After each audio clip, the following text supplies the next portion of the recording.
Mas kabisado ni Edwin Duque yan. Aris 23, Edwin.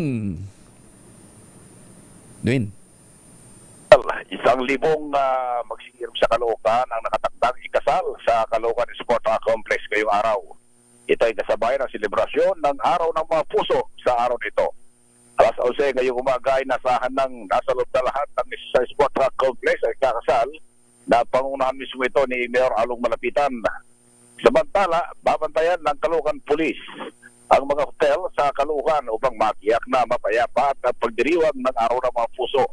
Tiniyak naman ni Police Colonel Edsel Canal na nakakalat yung kanilang mga tauhan maging sa mga mataong lugar habang tuloy-tuloy yung kanilang pag-ikot sa buong lungsod upang hindi makapanamantala yung mga masasamang loob.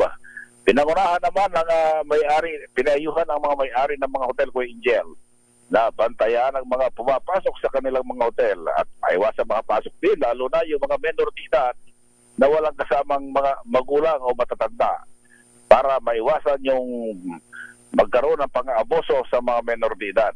Una lang hinigpitan ang mga pagpasok ng mga menor de edad. Noon pa man ay pinagbabawal na. Kaya yung mga nakasimilyang pulis ay kasama rin ito sa kanilang pagbabatman upang hindi makalabag ang may-ari ng mga hotel. Aris 23, Edwin Duque nagulat sa DSRH. Una sa Pilipinas, una sa Pilipino. Maraming salamat, Edwin Duque.